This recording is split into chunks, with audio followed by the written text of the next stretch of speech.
You should be able to see now my presentation. New energy sector in the digital age, but like in some books, the importance is in the subtitle, new transactions and governance needs. We will address these two components, Valerie and I. So this is basically what we are going to discuss with you today. I will introduce the topic, and since not all of you probably are experts of electricity, I will provide a bit of background, and then I will investigate more in detail these new transactions that the digitalization of electricity enables. And then I will give the screen to Valerie to talk about governance needs. So electricity, well, a peculiar commodity because at least those of you that deal with it, they should know that electricity is not a commodity like many other. It's not like a rice or steel or even oil. It has specific features, and these specific features make it more difficult to trade than other commodities. So, as I said again, it's quite special for various reasons. First, demand for this product is variable. You don't ask for electricity in the same amount during night, during day, at the evening. The elasticity of demand to prices is quite limited, so prices may fluctuate quite significantly depending on the conditions. And together with these two characteristics, electricity is very difficult to store. There are costs, there are technical barriers to store large amount of electricity. So it means that generation must take place almost in synchronization with demand. Otherwise, demand cannot be satisfied. But it's not only that. To deliver electricity, you need a physical infrastructure connecting the producer of electricity to the consumer of electricity. And the use of this infrastructure present many externalities. So if I use the network, if I inject electricity, well, my action will influence the use of the network that other customers, other network users will do in the same moment. So there are externalities, and these justify normally the presence of a system operator, someone who is in charge of the operation of the system in order to ensure the continuous and secure functioning of the entire network. And finally, on top, we have economies of scale and scope and the production, transmission, distribution, and supply of electricity. For all these reasons, electricity was normally considered something that can be traded in markets like other commodities, but actually was subject to regulation, to oversight, and it was basically arranged with a monopoly company. So a monopoly company, vertically integrated, was charged with generating, transmitting, distributing, and supplying electricity to the customers located in its franchise. In these old days that you can see pictured on the slide, there was limited space for decentralized transaction. Me or you as an electricity customer, we could choose basically the amount of electricity to buy, but not much more, because actually we had only one supplier. Prices were set not by us, but normally by regulators and so on. This was the past. Maybe we could say that this was the prehistory. And now we have, let's say, the landscape that consolidated in the past decades. It's several developments brought to a rethinking of the way the electricity industry was organized. And actually, it became possible to trade electrons. I said in the previous slide, trading electricity is difficult, but not impossible. And we discovered it in the past decades, already in the 90s. for several reasons. We have competition at the wholesale level. So we could say that we had business-to-business transactions between two large and sophisticated economic actors. Various the reasons behind these: the reduction in the economies of scale for the generation of electricity, so the gas turbines that can achieve an efficient production, an efficient scale of production already in the order of maybe 100, 500 megawatts. We have a digitalization of transmission level, so the use of digital technologies at the transmission level, at the level of the large and high voltage electricity networks. And then we have a political push towards liberalization, towards privatization of public utilities, included electricity. This was happening, and this happened at the wholesale level. Much slower were the developments at the retail level. So competition start to emerge. Customers like households like us got gradually the right to buy, to shop around, to buy from the supplier of their choice. But still, this happened at a lower pace, and mostly competition was occurring on price. Many parts of retail contracts were defined by regulation, public regulation, by laws. And on top of this, we have generally the so-called supplier hub model. So the customer, the end customer, was interacting with his own supplier, and this supplier was dealing with all the complexities that actually trading of electricity implies. The deployment of smart meters, which started in some countries around 20 years ago, I know that in Germany is a bit lagging behind for various reasons, offered or is offering some degree of additional freedom in this framework. We can switch supplier more easily. We can get supply contracts with more, let's say, sophisticated pricing mechanisms, because we can compute consumption, we can calculate the consumption on a much granular level. We can get more information on a shorter time frame on what are our energy needs, so we can get energy feedback and so on. So there are developments, but still the developments enabled by current generation of smart meters, let's say, is related to these basic business to consumer transactions that were liberalized starting about 20 years ago. This is today, or we could say is yesterday afternoon, but things are changing. And this is actually the core of what I wanted to tell you today. The idea that for various reasons, new types of transactions are becoming possible in the electricity sector, and will actually probably get more and more important in the near future. Again, for those of you that are less experienced with electricity, I will mention here that the electricity system is changing significantly at a quite rapid pace after, I would say, several decades of stagnation in terms of infrastructure. If you look at the picture I put on these slides, and you compare with the one that I showed you earlier, you see that there are some differences.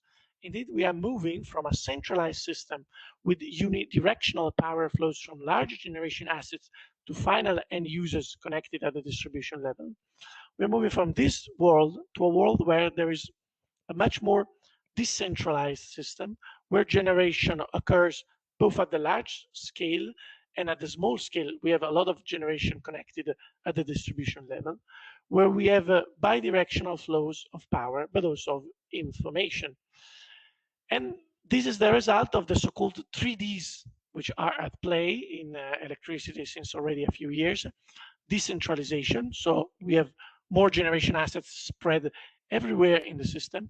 Decarbonization, we have a generation mix which is transforming and transitioning from traditional thermal assets to larger variety of generation assets, often running on renewable energy sources like solar, wind, biomass, hydro, etc.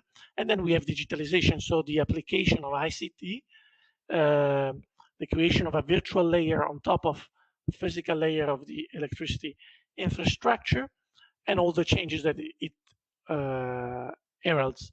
And on top, we have 1E, electrification. The idea that electricity is being used more and more as an energy vector for other end uses. And the electric vehicles, the heat pumps, electric heating are all example of this. Okay, digitalization is at the core of all of this. Probably you, as a typical audience of Plamadiso, you are well aware. In electricity, like in other sectors, digitalization means that we have much more data than before, that we can use data to take decisions in many new ways. Economically, you could see that we lower the cost of transacting, or of arranging in a decentralized way the allocation of inputs and economic outputs. The impact, well, the impact is the cost reduction in existing activities. We can do things of the past in a cheaper way, but we can also do totally new things, new transactions, as I said, and new business models. Maybe some of you listening carefully to me will say, well, you mentioned digitalization already in the first slide. Well, you're right, and indeed digitalization is coming in waves in the electricity sector. And in the past few years and today, digitalization is really reaching the distribution level and the retail level. So now we have an improved visibility and controllability, not only of the large assets like a thermal power plant or a transmission line, but also increased visibility of our domestic appliances at home. We can guarantee specific attributes of electricity. And so new transactions becomes possible in this new digitalized landscape. We can call them peer-to-peer electricity or peer-to-X electricity. And let me present them. Let's start from peer-to-peer electricity. Some of you can consider it as a kind of a last buzzword in town. Maybe sometimes you're right, but there is something important in it. The idea, as I said, that thanks to digitalization, but also to the concurring trends of decarbonization and decentralization and electrification, we have small actors like residential customers, who are not energy professionals, that nonetheless can start to participate in transactions within the electricity sector. Various are the reasons for the growing interest in this type of transactions. I will not dig into detail because I see that I'm running out of time. I can mention that this peer-to-peer electricity is not a homogeneous phenomenon. So far, we don't have many cases of real-world implementation, but still, from those that we watch popping up here and there, we see that there are different types. And we think that we can distinguish regulatory sandboxes, so experiments that are being conducted in the real world, like Quartierstrom in Wallenstadt in Switzerland, or another experiment conducted by Power Ledger in Australia, in the city of Perth. Then we have peer-to-peer on digital platforms established by asset-light intermediaries, like Van der Bron, like Bolt, one in the Netherlands and the other in Belgium. And these are intermediaries that allow, in the current set of rules, to trade electricity peer-to-peer. And then we can also have communities, bottom-up, genuine communities that arrange sharing of energy, sharing of the products of the production of electricity from common assets at the local level. A consensus definition is still in the making, but we see clearly these different types of peer-to-peer. Some are local, some are non, some are bottom-up, other are clearly top-down, some are consistent with current organization of the sector, and other are not and cannot work only in sandboxes. Well, there is an important thing to say about peer-to-peer, that it's not easy to do it. Electricity, unfortunately, is not like eggs, it's not like vegetables you can trade with your neighbor. We can say in a very short way that we need three pillars to ensure effective trading of electricity: the pricing mechanism, a transaction loop, and this is particularly important for you because it rests on digitalization, and then a delivery loop, the electricity network. Peers alone, residential customers, but even commercial customers, cannot deal with these pillars by themselves. They need some third parties acting. Of course, governance issues may arise because we need to align the three pillars. Otherwise, the roof of the, let's say, building that I pictured in the slide will not be flat, but maybe will collapse. And probably existing regulation acts as a barrier, as an impediment to the emergence of these peer-to-peer. I will conclude just by mentioning that peers can trade not only among each other, so in horizontal or symmetrical relation, but they can actually trade or exchange something with the rest of the system. And actually, this is what is already happening. Aggregation. I mentioned here Nextkraftwerke is one of the largest aggregator in Europe. Actually, it was established in Germany. And there are companies, so professional actors, that get demand response from end user, from normally not yet residential, but mostly commercial and industrial customers, in order to create products that they sell on wholesale markets or to the transmission system operator. We have local flexibility markets where DSO, sometimes together with TSO, with software companies and the like, establish platforms in order to procure ancillary services at the local level. So in this case, peers, either alone or in groups, offer flexibility. And again, I mentioned here Enera is a project in Northwest Germany to provide these ancillary services to local DSO. And then we have another type of transaction is integrated energy management, where we have a professional party taking control of the assets of the peers, of the households or small commercial customers, and optimize use their interface with the system in order to assure them cheapest energy supply or maximization of self consumption. Often this new type of transaction is not based only on the presence of one type of actor, but more types. And I pictured the new Tesla energy plan, which is offered by Octopus Energy.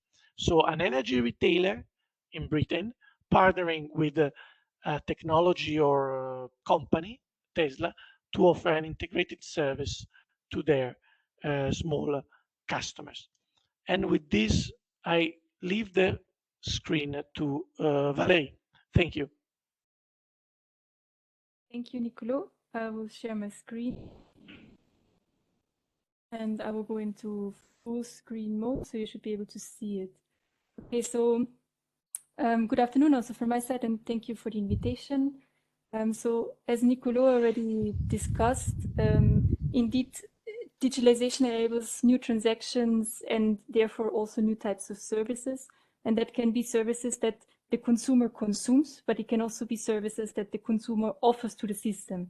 And typically such services are based on increasing amounts of data.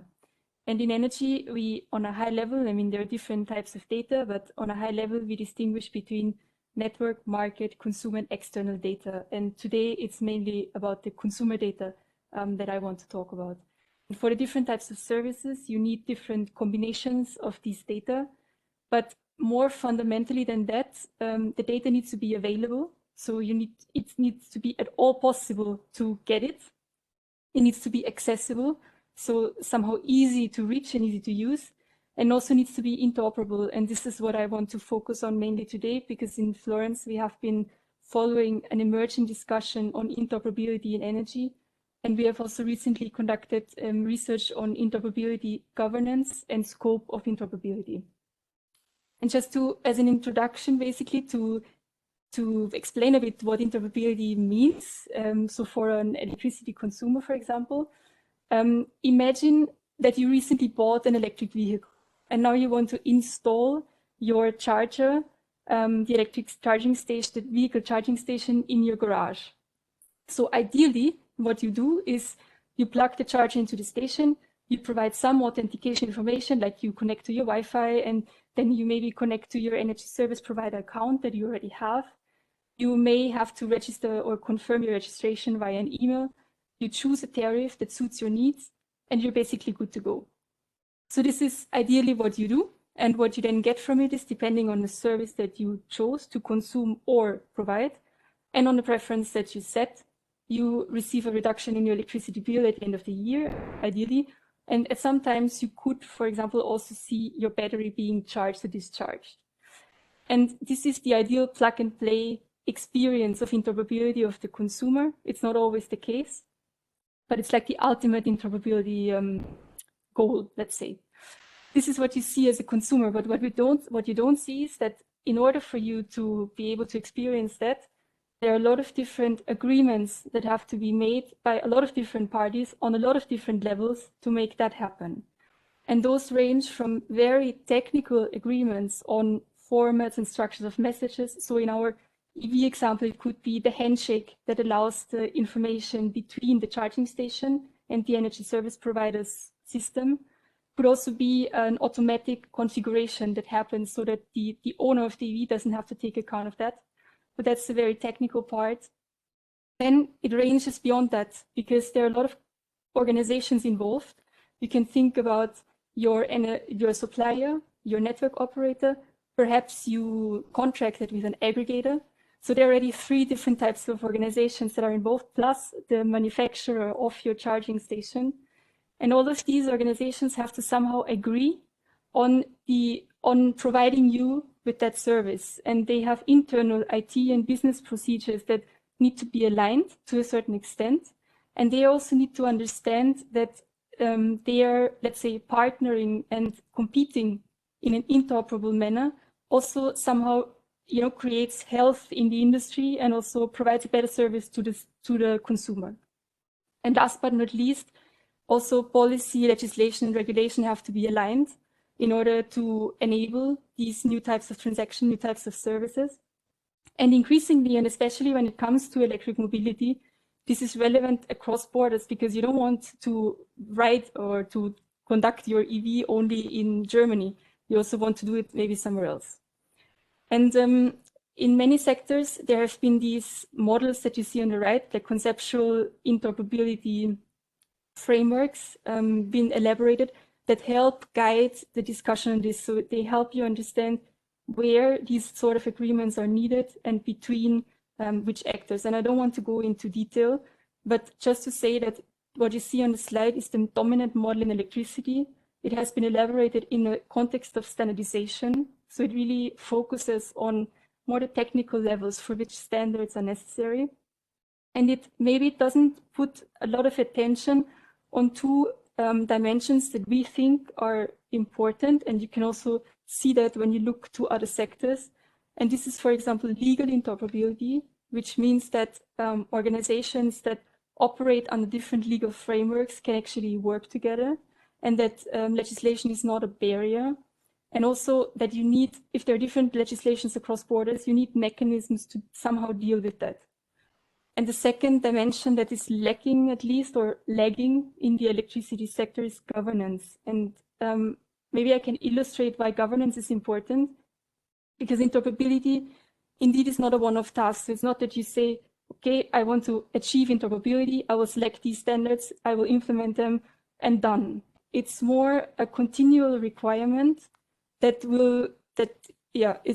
like a continual requirement. And it can be, because you saw on the last slide, that there are many layers involved. So you can imagine many different actors involved. interests, requirements, etc. And all these things are moving. So it's not that requirements that are in place today will also be the requirements of the future. So in order to maintain the interoperability, you have to account for that. And this is somehow what this figure also wants to tell you, that if you want to achieve and maintain interoperability, you have to take account of all these many moving parts along the way. And this is why probably some sort of governance mechanism is needed to ensure that. So we have conducted, as I already told you, some research on interoperability governance, and we have identified 3 different levels. We can distinguish them into institutional, management, and operational, where the institution is more about really giving the long-term vision, providing this enabling framework, creating very important, the ground for engaging the stakeholders, and also, depending on the sector, it can be compliance monitoring. Then you have a management level where it's about organizing the implementation. So it's not about the implementation itself, but really providing the structures, processes, and mechanisms that would allow you to transfer these institutional visions into practice. And then also, of course, monitoring and reporting. And on the operational level, again, it's not about the implementation itself, but it's about the tools and also the knowledge sharing that help you facilitate the implementation. And it's also about standardization. And when we look at the energy sector very briefly, I don't want to go into detail, then you see that on the institutional level, it's mainly about the legislative framework. It's about standardization mandates that the Commission is entitled to give. And it's also about expert groups that provide advice, their advisory boards, to the Commission on specific topics. On a management level, these expert groups have also conducted, let's say, proof of concepts for transferring the institutional vision into practice. And then on the operational level, you see that there is a lot of knowledge sharing going on within these expert groups. Recently, there has also been a lot of activity from large European research projects, especially when it comes to tools like use case repositories. And then there's also, of course, the standardization work going on. And what you can see somehow is that there's there might be a bit of an overuse of this task force or expert groups. And this is not very sustainable, because if you think about the structure of an expert group, then it really has an advisory role. So in order to, manage all these moving parts that we talked about before, probably not the right structure to do so. And the second thing that you see is that on the management level, there might clearly be some improvement needed.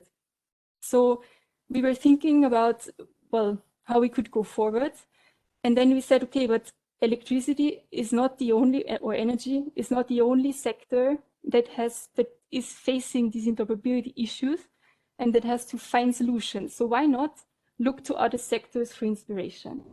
And indeed, that's what we did. And we looked, for example, to public administration and healthcare.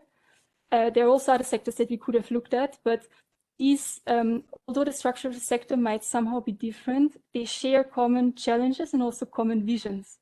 So, for example, all the 3 sectors increasingly are centering on the citizen or on the patient or on the consumer in energy. And they are reforming a bit the structure with this citizen-centered vision.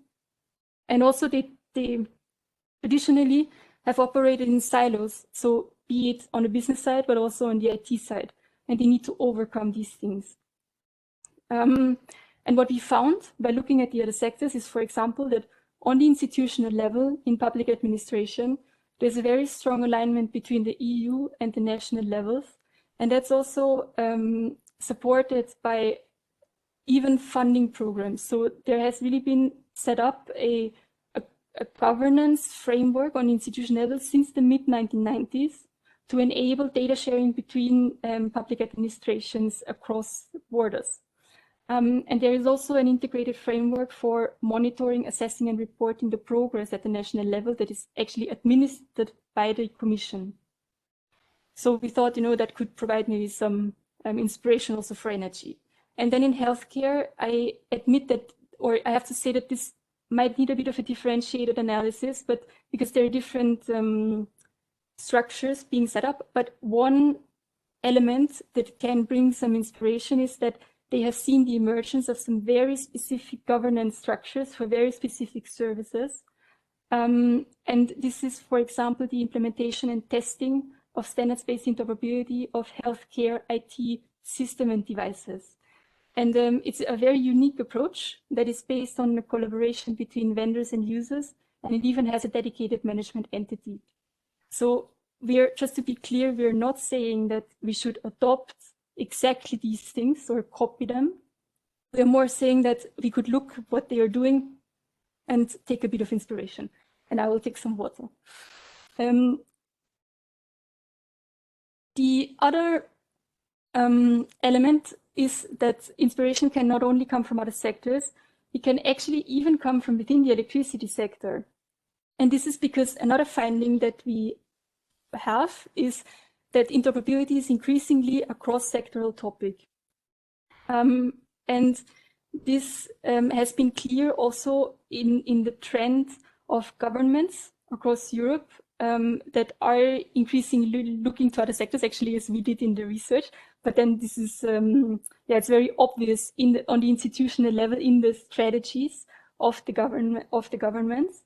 And if you think about back to the example of the electric mobility that I gave you, then this is also evident from that example because that combines at least the mobility sector and the electricity sector, right? So this is a trend, and it's going towards also sectors that are less obvious to be combined. And I brought you two examples. I'll go through them rather quickly. So one is the UK, where they have for a while been setting up these smart data initiatives in various sectors. And it's about the secure and consented sharing of data of consumers with authorized third parties. And their best practice example is open banking, where they have been doing that for quite a while. And what they want to do is they want to extend these smart data initiatives to other sectors. And for that, they are at the institutional level, they're looking at setting up a cross-sectoral smart data working group that really focuses on finding common challenges among the sectors and address them like in a kind of joint way, because some of these challenges are very similar. Consent management, very similar across the sectors. Authentication, very similar. So you can leverage some synergies, and this is what they are trying to do. And then in the Netherlands, this is a second example. They have been setting up data sharing coalitions. It's ministry driven, actually. And these data sharing coalitions look at cross-sectoral data sharing. And they're basing this on tackling cross-sectoral use cases. So it's the maturity level is not so high, to my knowledge, but they're starting to do it. And one of the first use cases that they want to implement is actually combining the energy and the finance sector, because what they're doing is they're implementing green loans for consumers that want to invest in energy saving or energy efficiency measures. So I think what we can see from these examples is that the energy sector really needs to open up somehow its mind and look across its borders and try to use synergies both to learn but also to accelerate because the energy sector is not very advanced, let's say. And what we can also see, and I'm coming to an end, is that this thinking of cross-sectoral governance has been taken up by the European Commission also. So there we're talking about the institutional level. And they have actually in recent publications, for example, the Data Governance Strategy and also the proposal for the Data Governance Act, proposed a sort of horizontal cross-sectoral governance framework that should really aim to implement a coordinated approach to the sharing and the use of data across sectors. And this will be complemented by sector-specific measures. And these are these common European data spaces that you see in the bottom. And I don't know if you see it because they're very small, but there are, I think, 9. And among them is also an energy data space, health data space, and public administration data space. So what we see is that this cross-sectoral spirit seems to be materializing on the institutional level also in Europe. But the open question is a bit to which extent the other governance levels, so management and operational, will follow. And it's also an open question to what extent that makes sense. Because on the one hand, it can allow you to keep track of what the other sectors are doing, can allow you to learn, to leverage synergies.